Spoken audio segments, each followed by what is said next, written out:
여러분도 아는 바니라는 제목으로 오늘 함께 말씀을 나누고 기도하는 시간을 가지도록 하겠습니다. 여러분, 설교의 제목이 여러분도 아는 바다라고 말씀하고 있습니다. 여러분 알고 계십니까? 모르시는 것 같은데.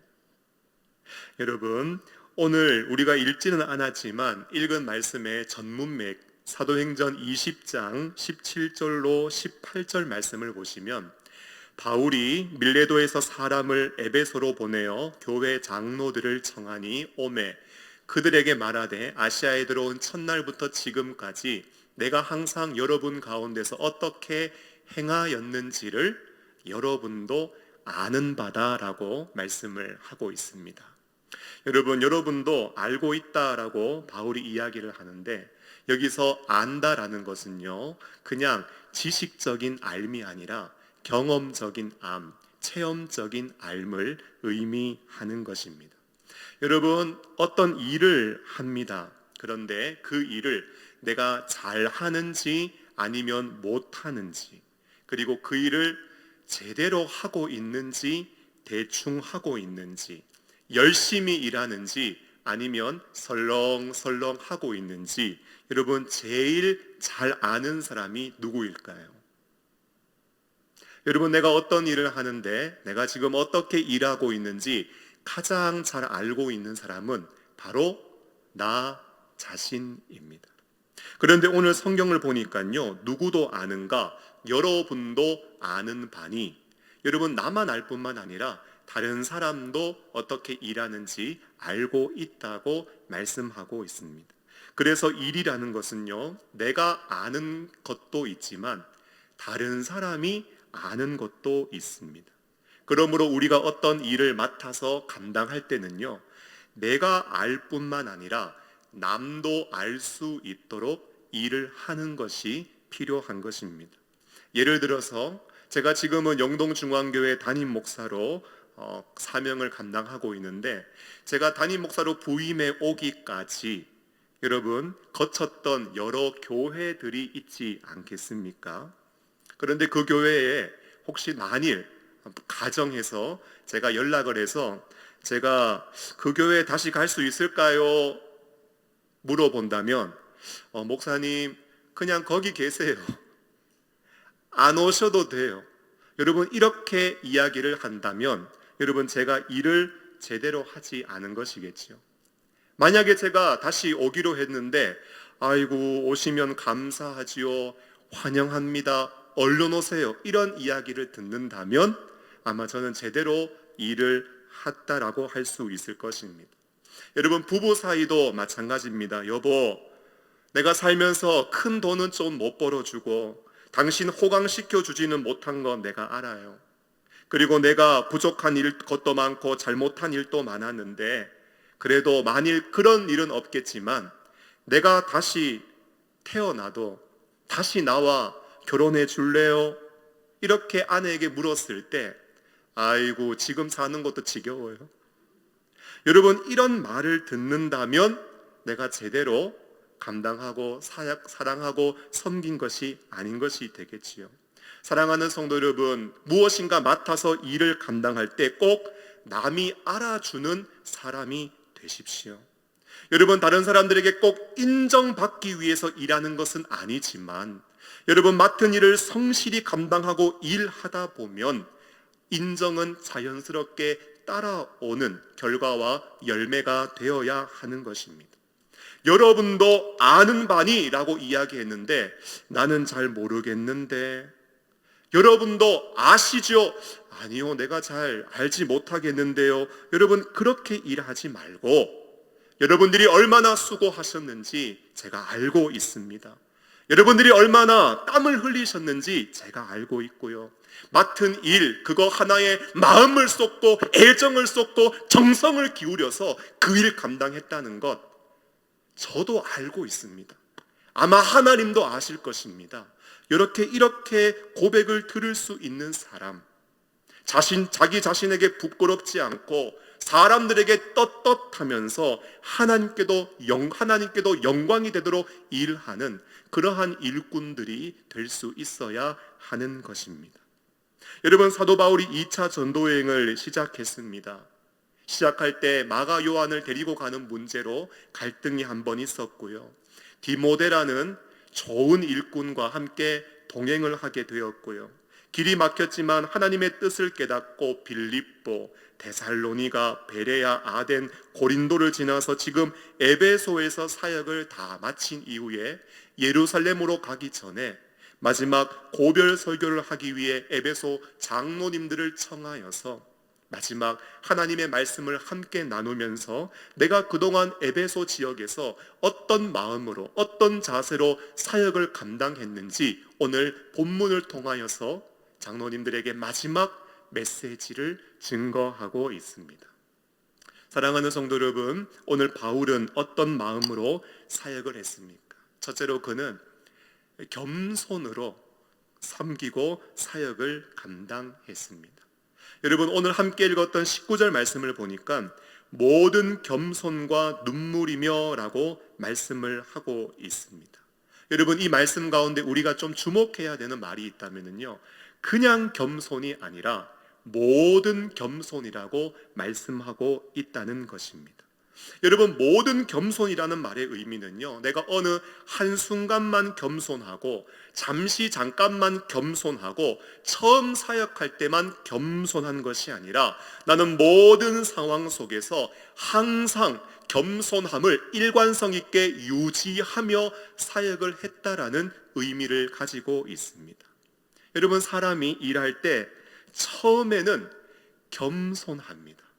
처음에는 사람들도 낯설고 일도 낯설고 아는 것보다 모르는 것이 많기 때문에 사람이 겸손합니다. 그런데 어느 정도 일을 하다가 보니까요, 옛날에 내가 했던 일들과 비교하면서 어느 순간 마음속에 불만과 불평이 싹트기 시작합니다. 그리고 그 일을 내려놓을 때쯤 되면은 참 안타깝게도 걷잡을 수 없이 마음이 높아져서 교만한 채로 목에 힘이 들어간 채로 일을 하고 있는 자기 자신을 발견할 수 있게 됩니다. 그런데 사도 바울은 어떻게 했는가? 들어온 첫날부터 사역을 마무리하는 지금까지 일관성 있고 정말 온전하게 겸손함으로 항상 겸손함을 유지하면서 사역했다고 장로님들에게, 성도들에게 고백하고 있는 것입니다. 여러분, 바울이 진짜 겸손했는가? 여러분, 오늘 성경을 보니까요, 진짜 바울이 겸손했다라는 결정적인 증거를 우리가 알 수 있습니다. 여러분, 17절과 18절 말씀을 보면 바울이 밀레도에서 사람을 에베소로 보내어 교회 장로들을 청했는데요, 장로님들이 어떻게 했습니까? 오메라고 말씀하고 있습니다. 오메, 장로님들이요 왔다라는 거예요.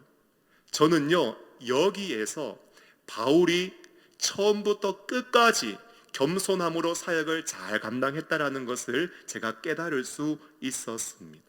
여러분, 처음에 겸손했지만 나중에 교만으로 사역을 마쳤습니다. 그러면 장로님들 좀 와주세요 라고 했을 때 왔을까요?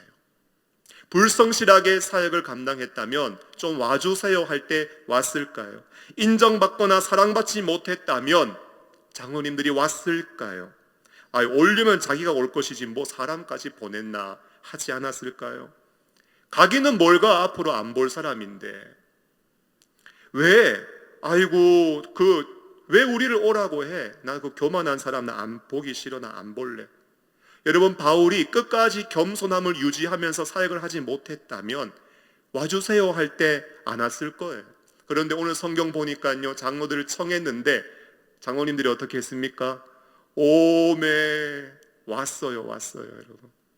여러분, 처음도 겸손했고 사역하면서도 겸손했고 끝까지 겸손했다는 것을 오늘 우리는 말씀을 통하여서 알 수 있는 것입니다. 여러분, 바울이 어떻게 겸손함을 유지하면서 사명을 감당할 수 있었을까요? 그는요, 항상 사역할 때마다 종의 의식, 종의 마음을 잃어버리지 않고 사역했습니다. 여러분, 사도 바울은 원래 종이라는 단어를 별로 좋아하지 않습니다. 예수님 만나고 보니까 이전에는 내가 율법에 매여 있는 율법의 노예, 율법의 종이었던 자신을 발견했기 때문이에요.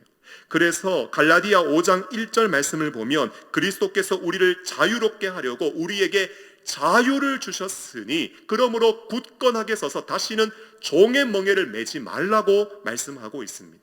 바울은요, 종을 좋아하지 않아요. 종을 싫어해요. 그리고 그 당시의 종은 부정적인 의미이고요, 비참한 대우를 받고 물건 취급당하고 잔인하게 학대를 받는 그런 존재였습니다. 그런데 바울은 이 종이라는 단어가 율법과의 관계가 아니라 예수님과의 관계를 맺을 때, 그리고 성도들과의 관계에 있어서는 기꺼이 종된 단어를 사용하는 것을 주저하지 않고 그는 기뻐하고 즐거워했습니다. 고린도후서 4장 5절 말씀을 보니까요, 우리는 우리를 전파하는 것이 아니라 오직 그리스도 예수의 주 되신 것과 또 예수를 위하여 우리가 너희의 종된 것을 전파함이라. 여러분, 바울은요, 우리가 주님의 종이 되고 너희의 종이 되고 성도의 종이 되는 것, 바울은 굉장히 즐거워하고 기뻐하며 이 고백을 하고 있는 것입니다. 바울의 심령과 가슴 속에는요, 주님은 나의 주인이시고 나는 주님의 종이라는 그 의식을 잃어버리지 않고 그 영성을 잃어버리지 않는 채 사명을 감당했기에 그는 끝까지 겸손함을 유지할 수 있었던 것입니다. 사랑하는 여러분, 한번 따라 하실까요? 예수님은 나의 주인이시고 나는 주님의 종이다. 예수님은 나의 주인이시고 나는 주님의 종이라는 의식을 우리는 끝까지 잃어버려서는 안 되는 것이지요. 여러분, 예수님께서 마태복음 7장 22절에 이런 말씀을 하셨습니다. 그날에 많은 사람이 나더러 주여 우리가 주의 이름으로 선지자 노릇하며 주의 이름으로 귀신을 쫓아내며 주의 이름으로 많은 권능을 행하지 아니하였나이까 하니, 여러분, 사람들이 그날에 우리가 주의 이름으로 선지자 노릇했어요.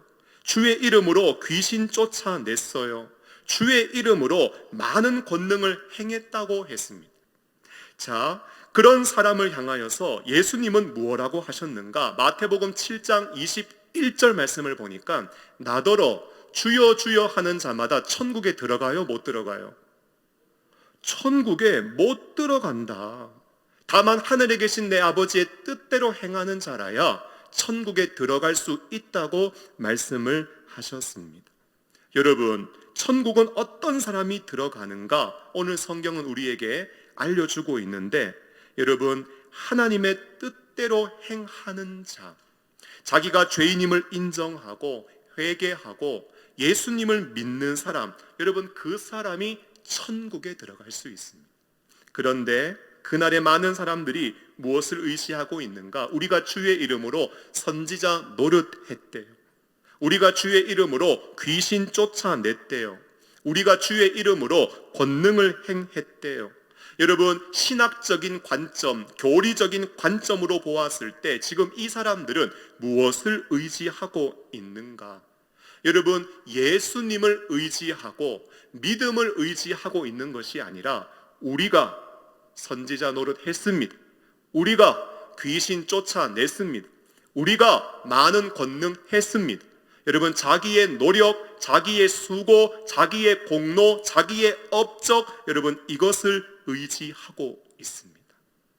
여러분, 입술은 주님을 향하여서 주라고 할지 모르겠어요. 사역을 하면서도 주의 이름으로 행했다라고 말할지 모르겠어요. 그러나 그들의 생각과 마음과 심령 깊은 곳에 그들의 인생의 주어는 무엇이냐? 우리가 했다라는 거예요. 우리가 했다라는 거예요. 그의 생각과 마음에는 여전히 자기 자신이 주인이고, 여러분, 그들의 삶은 자기 의로 가득한 삶이라는 것입니다. 여러분, 그들은 예수님을 향하여 고백을 바꾸었어야 했습니다. 우리가가 아니라 주의 은혜로 선지자 노릇했고요, 주의 은혜로 귀신도 쫓아냈고요. 주의 은혜로 우리가 능력도 행하였습니다. 여러분, 이렇게 바뀌었어야 했어요. 그런데 굉장히 충격적이지 않습니까? 선지자 노릇한 것은 하나님의 말씀을 가르치면서 교사로 사역했다라는 것이죠. 귀신 쫓아냈다라는 것은 그만큼 영성이 있었다는 것이고, 많은 권능을 행했다라는 것은 그만큼 놀라운 능력을 나타내었다라는 것입니다. 여러분, 주의 일을 감당하면서 이보다 더 귀한 일이 어디 있겠습니까? 그런데 너무나 안타까운 것은 그렇게 열심히 일해놓고, 그렇게 열심히 사역해놓고, 그렇게 열심히 수고하고 땀을 흘려놓고, 여러분, 사람들에게 엄청난 박수와 인정을 받을지는 모르겠지만 천국에는 들어갈 수 없다고 예수님은 말씀하고 있다라는 거예요. 세상 천지 이것보다 더 비극적인 일은 어디 있겠습니까? 그런데 이게 영적인 실제이고 영적인 리얼이고 지금도 이 땅 가운데 이루어지고 있는 안타까운 영적인 역사라는 것입니다. 여러분, 목사의 관점으로 볼 때 목회 현장에서 저는 사역자들과 일꾼들이 이렇게 일해주면 너무너무 좋아요. 맡겨진 자리에서 맡은 역할 감당하면서 선지자 노릇하면서 바른 복음으로 가르치고 사람들을 견고하게 세워가면 저는 좋아요. 교회에 발걸음하는 사람들, 어둠의 영에 사로잡혀 있을 때 예수의 이름으로 귀신 쫓아내주고 그들을 자유케 하는 그런 교회가 되면 저는 너무너무 좋아요. 우리 교회 가운데 권능과 능력이 나타나서 눈먼 자가 눈을 뜨고 저는 자가 일어나고, 여러분, 병든 자가 치유함을 받고 고침받고 자유함을 얻는 이런 일이 일어난다면 여러분, 담임 목사에게 얼마나 기쁨이 되고 감사하겠습니까? 저는 좋아요. 우리 교회가 놀라운 은혜가 있고 성령의 역사가 가득하고 부흥하면 좋죠. 그런데 영적으로 너무나 소름이 돋는 것은 그렇게 열심히 일한 사람, 그렇게 권능을 행하고 능력을 나타낸 사람 한 사람도 천국 못 갔다. 여러분, 이게 어디 좋은 교회입니까? 그러므로 어떤 일을 감당할 때 겸손하게 사명을 감당하는 것, 여러분, 이것은요 도덕적 겸손이 아니고 겸손을 가장하고 겸손을 포장하는 것도 안 되고 하나님 앞에 진짜 겸손, 그리고 영적인 겸손, 그리고 참된 겸손, 여러분, 그 겸손으로 끝까지 사명을 감당해야 우리가 주의 일을 다 감당한 다음 영광스러운 천국에 들어갈 수 있다고 예수님은 말씀하고 있는 것입니다. 사랑하는 여러분, 저는 교회 많은 일꾼들이 선지자 노릇하면 좋고 귀신 쫓아내면 좋고 권능을 나타내면 좋겠지만 오늘 주님은 무엇을 기뻐하시는가? 다만 하늘에 계신 내 아버지의 뜻대로 행하는 사람, 그 뜻이 무엇이냐? 주여, 정말 입술로 주라고 고백했다면 마음과 인격과 온 삶을 통하여서 주님의 주되심을 나타내고 내 인생의 주어를 바꾸며 주님 앞에 겸손한 심령으로 주와 몸된 교회를 위하여 봉사하고 섬기는 것, 여러분, 그래야 우리의 심령과 우리의 삶이 천국에 들어가기에 합당한 자로 영광스러운 하나님 나라에 우리가 들어가게 되는 줄로 믿습니다. 오늘 사도 바울은요, 여러분도 아는 바니라고 고백했습니다. 자기 자신도 알 뿐만 아니라 함께 사역했던 일꾼들도 바울이 겸손으로 사역했다는 것을 알고 있었습니다. 바라기는 우리의 모든 사역의 현장에 주님의 주되심을 인정하며 끝까지 겸손함으로 사역하다 정말 마침내 영광스러운 주님 나라에 들어가서 주님 앞에 칭찬받는, 인정받는 복된 일꾼들이 되시기를 예수님의 이름으로 축원합니다. 두 번째로 바울은 눈물로 섬겼습니다. 여러분, 바울이 가지고 있는 작은 신체 기관에서 눈물이 나오고 그 물이 듀밤을 적시는 모습으로 하나님이 나에게 맡겨주신 사명을 감당했다고 지금 바울은 말씀하고 있는 것입니다. 바울이 눈물로 섬겼다고 하니까요, 제가 물음표가 생기더라고요. 진짜 눈물로 섬겼나? 제가 한번 찾아봤어요. 제가 사실 주님 말은 잘 믿는데 사람 말은 조금 의심하거든요. 사역하면서 좀 경험한 겁니다. 끝까지 들어봐야 되고 말한 것뿐만 아니라 행동하는 것까지 다 봐야 신뢰할 수 있더라고요. 오늘 바울이 진짜 눈물을 흘렸나? 에베소 사역하면서 언제 눈물을 흘렸나? 말씀을 쭉 살펴보니까 에베소에 와서 사역한 내용이 사도행전 19장부터 소개되어지는데 제가 충격받았습니다. 사도행전 19장부터 오늘의 말씀에 이르기까지 제가 아무리 성경 읽어봐도요, 바울이 눈물 흘렸다, 이 기록이 없었습니다. 야, 이것 봐라, 이것 봐라. 사람이 또 별 수 없구나. 바울도 이 구라를 죄송합니다. 바울도 이 거짓말을 하는구나, 거짓말을 하는구나. 여러분, 그런데 제가 바울이 눈물로 섬겼다고 했는데 아무리 찾아봐도 눈물 흘린 적이 없어서 사람에게 실망하고 있는 찰나에 하나님이 저에게 주신 감동이 무엇이냐? 노 목사, 바울은 보이지 않는 곳에서 많이 눈물 흘렸어. 하나님이 이 감동을 주시는 거예요. 여러분, 에베소에 와서 정말 사역을 감당하면서 바울의 눈시울이 뜨거워지고 그 눈물이 듀밤으로 뜨겁게 흘러내리는 것을 사람들은 보지 못했을 수 있지만, 여러분, 바울이 눈물로 사역하는 그 현장에 바울이 하나님의 마음을 가지고 흘리고 있는 그 눈물을 사람은 보지 못해도 여러분, 하나님은 그 눈물을 보셨다라는 것, 이 감동을 주시는데요, 얼마나 위로가 되고 은혜가 되든지. 사도행전 19장을 보니까 이런 일이 있었습니다. 가보니까요, 요한의 세례만 아는 사람이 있어서 복음을 전파했습니다. 여러분, 믿음을 가지고 살아가지만 아직 주님을 제대로 알지 못하는 영적으로 무지한 사람들을 위하여 바울은 눈물을 흘렸을 것입니다. 2해 동안이나 두란노의 서원을 세워 날마다 강론했습니다. 제자들을 가르치면서 그들을 바른 복음 위에 서게 하기 위하여 말씀이 그냥 바닥에 떨어지는 것이 아니라 그 심령 가운데 전파되어 성령의 감동으로 역사로 열매를 맺을 수 있도록 눈물로 기도하며 사역을 감당했을 것입니다. 바울의 몸에 손수건이나 앞치마 얹으면 병 떠나가고 악기 떠나간다고 유대의 한 제사장 스게와의 7 아들도 이런 일을 행하다가 악기 들린 사람한테 내가 예수도 알고 바울도 아는데 너희는 누구냐?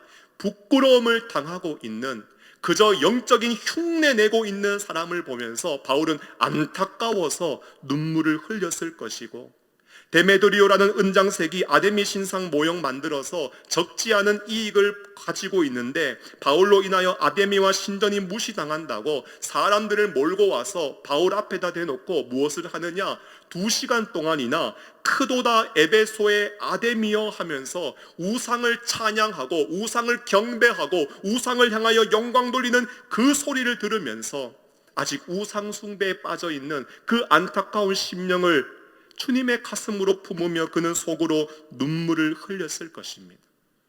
에베소뿐만 아니라 사역을 감당하며 어쩌면 자신이 가지고 있는 무지함과 연약함 때문에, 그리고 앞으로의 모든 사역의 걸음과 모든 인생의 앞날 때문에 사역을 감당하면서 예기치 못한 힘들과 어려움, 고난과 역경을 만날 때마다 사도 바울은 눈물을 흘리며 영혼들을 위하여, 자신을 위하여, 하나님 나라를 위하여 그는 눈물을 흘리며 사역을 했을 것입니다. 사랑하는 성도 여러분, 오늘 여러분들에게는 눈물이 있으십니까? 적어도 나의 기도 순서가 한번 돌아와서 이 마이크 잡고 기도할 때에 순간 울컥하는 마음으로 눈물을 흘리는 것, 그것도 참 귀중한 일이지요. 그러나 오늘 나의 심령 속에 정말 주님의 마음이 느껴지고 하나님의 마음이 나에게 공감되어져서 주님의 은혜에 감사하여 흘리는 눈물, 이 땅에 잃어버린 영혼을 위하여 흘리는 눈물, 이 땅의 교회와 한국의 교회들을 위하여 흘리는 여러분 눈물이 있으십니까? 감사하게도 요즘에요, 저에게 눈물이 있습니다. 새벽마다 말씀을 전하고 기도에 인도할 때마다 하나님이 주시는 눈물이 있습니다. 최근에 사사기를 증거하면서 삼손을 증거했는데 말씀 볼 때마다 막 뭔가 마음에 하나씩 딱딱 걸려요. 삼손이 딥나에 있는 여인을 보고 들릴라를 또 좋아하고, 아니 사사가 주님 좋아해야 되는데, 주님 더 사랑해야 되는데 자신의 정욕에 사로잡혀서 여인을 사랑하고 있고, 삼손을 보는데 성령 충만해야 되는데 충만하지 못한 채 오히려 동족에게 결박당해서 그저 갑자기 임한 주님의 영으로 말미암아 그것을 풀어 제끼면서, 여러분 그런 삼손의 모습을 보며 주님을 바라보고 있지 않고, 주님을 사랑하고 있지 않고, 주님을 의지하지 않고, 성령 충만하지 않는 마치 이 땅의 성도들 한국교회의 모습 같아서 기도회를 인도할 때마다 왜 그렇게 눈물이 나는지, 오히려 눈물 주신 하나님께 제가 감사하고 있습니다. 여러분 오늘날 한국교회의 위기는요, 코로나가 가지고 오는 위기, 인구 절벽으로 만나는 위기, 경제 어려움이 가져다주는 위기가 아니라 교회의 진짜 위기는 눈물을 잃어버린 것이 진짜 위기인 것 같습니다. 여러분 오늘 우리의 눈에 다시 눈물이 흐른다면, 하나님께서 우리의 이 작은 신체 기관에 눈물을 허락해 주신다면, 우리의 눈물이 떨어지는 그 자리에 내 심령이 살아나고, 내 가정이 살아나고, 우리 교회가 살아나고, 한국교회가 살아나게 될 줄로 믿습니다. 저는 사역하면서 잊지 않는 기도 제목이 있습니다. 하나님 아버지, 우리 엄마 살려주세요. 아버지가요, 바람이 나서 집을 나가버렸습니다. 그 일로 말미암아 엄마는 정신이 나가버렸습니다. 아들, 딸, 그리고 늦둥이 딸 하나 있는데, 정신 나간 엄마가 무슨 정신으로 지금 자녀를 돌보겠습니까? 그 중에 딸이 함께 찬양팀을 섬기는 반주자였습니다. 항상 늦둥이 데리고 와서, 늦둥이 여동생 데리고 와서 반주하고 끝나면 동생 데리고 갔거든요. 어느 날은 연습 끝나고 보는데 그 늦둥이가 없는 거예요. 그 동생 잃어버렸다고 아주 난리가 났습니다. 그런데 한참을 지나서 찾았는데, 어디에서 찾았느냐? 교회에서 조금 떨어져 있는 저희 집에 그 늦둥이 여동생이 와 있었습니다. 그런데 놀라운 것은 이제 한 6살쯤 되는 애가요, 띵동을 누르면 되는데 초인종 누르지 않고 담을 넘어가지고 4층이 되는 저희 집에 걸어서 와서 문을 두드렸다라는 거예요. 그 아이가 왜 왔을까? 왜 찾아왔을까? 사실 팀원들을 다 데리고 가서 저희 집에서 한번 라면 끓여서 준 적이 있었거든요. 그때 그 늦둥이도 같이 왔었거든요. 그런데 그 집을 알고 애가 찾아온 거예요. 왜 왔을까? 제가 생각할 때 따뜻한 가정, 따뜻한 가족, 그런 품이 그리워서 찾아오지 않았을까 생각이 돼요. 여러분 절대로 살면서 아내 눈에, 남편 눈에, 자식 눈에 피눈물 흘리게 하지 마세요. 가정 잘 지키시고 건강하고 행복한 가정을 자녀들에게 선물해 주십시오. 결국 넋이 나가 있던 엄마가 극단적 선택을 해서 높은 곳에서 뛰어내렸습니다. 응급실로 가서 수술 받고 있는데 그 여학생과 함께 부르짖으면서 기도할 때 그 학생이 외쳤던 기도 소리가 아직까지 제 귓전과 가슴에 남아 있습니다. 하나님, 우리 엄마 좀 살려주세요. 우리 엄마 좀 살려주세요. 여러분, 감사하게도 하나님 그 기도 들으시고 엄마가 기적적으로 살아났습니다. 여러분, 우리가 눈물을 흘리고 하나님 앞에 우리 좀 살려달라고 하나님의 긍휼을 구하면 하나님은 들으시고 우리를 일으켜 주실 줄로 믿습니다. 기도하지 않고 눈물 흘리지 않고 성장이 안 된다, 부흥이 안 된다, 여러분 우리는 그렇게 말해서는 안 된 거예요. 안 되는 거예요.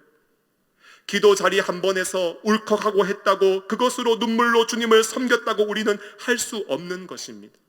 보니까 오늘 금요 기도회에 많이 나오셨네요. 참 감사해요. 제가 보니까 우리 교회에 제적에 한 11조 정도 나오신 것 같아요. 여러분, 예수님은 사람이 많이 모여서 복이 있다 하지 않고 애통하는 자가 복이 있다고 말씀하셨습니다. 많이 모여서 기도할 때 열매를 거둔다고 말씀하지 않고 눈물 흘리며 씨 뿌리면 기쁨으로 거두게 될 것이라고 주님은 약속하셨습니다.